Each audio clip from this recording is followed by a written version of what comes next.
Hello, comic creators. This comics industry commentary is a few days late because I was at Emerald City and I was getting some renovations done to the office. But there's been a lot of news that's actually happened in the comic book industry since the last time we were on the air. So let's get right into it.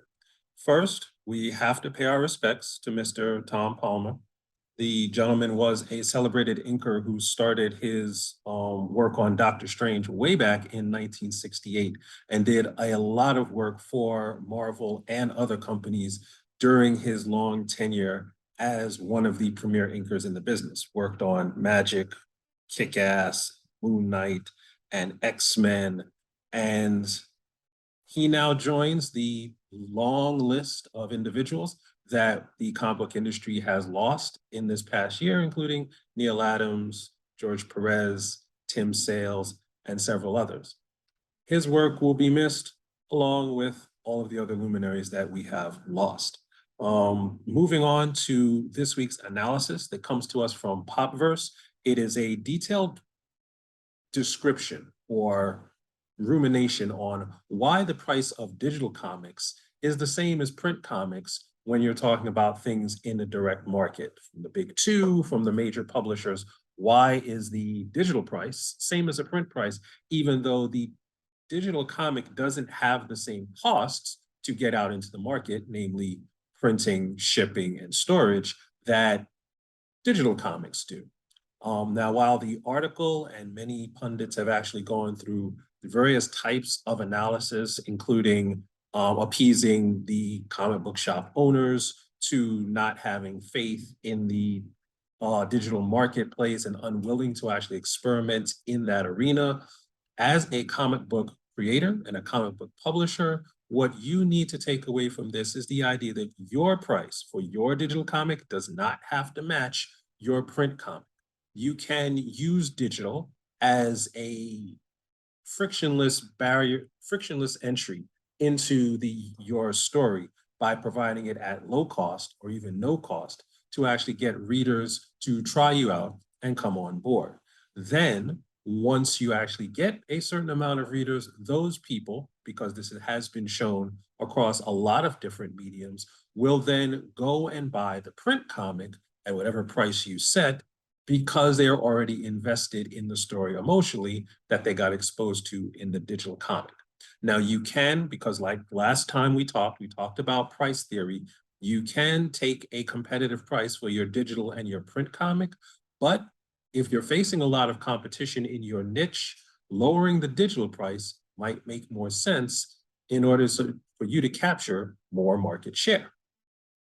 Now, there's been quite a few ups and downs in the comic book industry over the past 2 weeks. We're going to start with the downs. The first story is coming to us from Comics Beat, and it is the continuing apparent downward spiral for Valiant Entertainment. They have gone from laying off several key members of their management team to now they are only publishing one title a month for the foreseeable future. And that title is going to, at this point, a 4-issue limited series.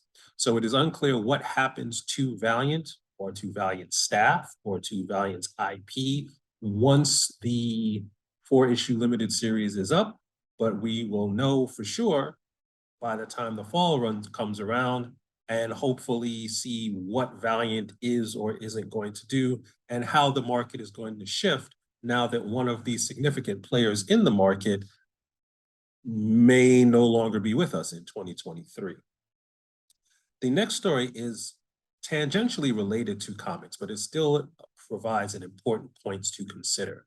And this story comes to us from Bloomberg, and is that Hasbro, the hugely popular and profitable game and toy company, is considering selling off a major portion of their entertainment assets. Hasbro actually owns, including, properties like G.I. Joe and Transformers. They also own Peppa Pig. They've also produced TV shows like Yellow Jackets, but they are now considering pulling back from the major push that they were trying to do into the entertainment sphere and going back to what it is that they kind of do best, which is toys and games, because they have found, like a lot of other companies and a lot of other individuals have found, that it is much easier said than done to go into Hollywood, take your IP, and start making movies.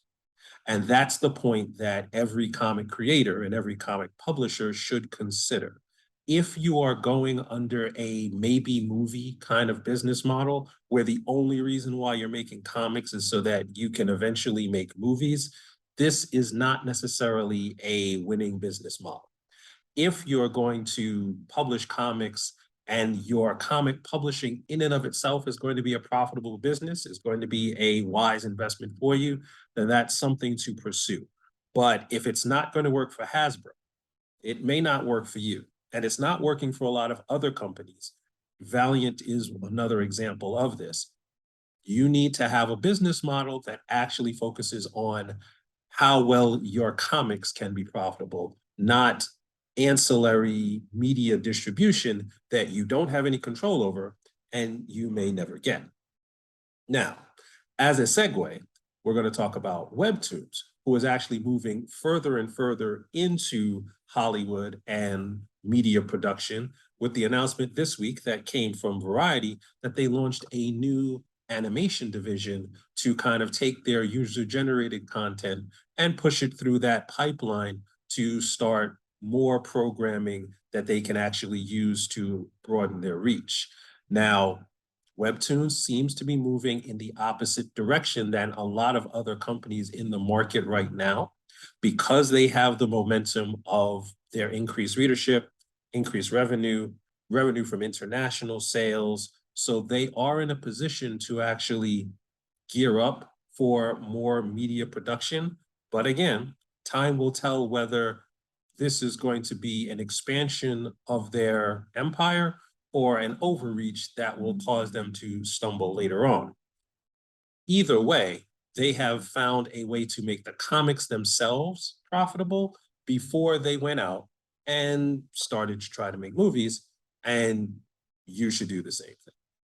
The last story comes to us from Forbes, and it is the announcement that Mad Cave, independent comic book publisher, has recently acquired Paper Cuts, which is a YA and kids publisher with heavy distribution in the bookstore and book fair market. Now, one of the things that you need to look at when you look at this acquisition is that the YA market, the kids market, is the fastest growing segment of the comic book industry. And a lot of companies are attempting to get into that market. Now, there's three ways to get into the market. You could create original IP that you then try to fight for market share with all the other players. You can license popular IP and then use that popularity to kind of break into the market, or you can acquire a company that's already has a foothold there and that's used their pre-existing relationships to build your own business. And what Mad Cave has decided to do over the past 2 years is all three.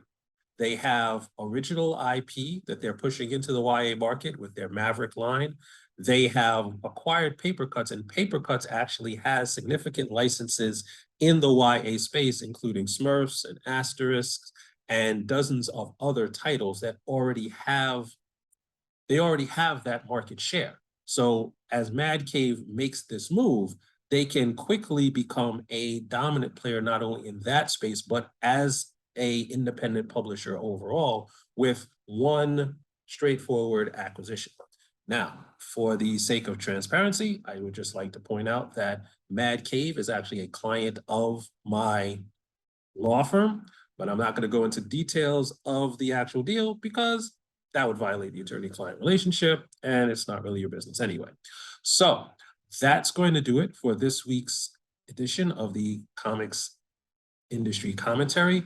If you have any questions, comments, criticisms, or concerns about what's going on in the industry, please drop them in the comments. If you'd like to have a free consultation for something that you're working on in terms of your comic book business, you'll see the link on the screen and in the show notes. And finally, if you'd like to join the Comics Publishing Institute and get more insight to everything that's going on in the comic book business, check out the link and sign on and join us.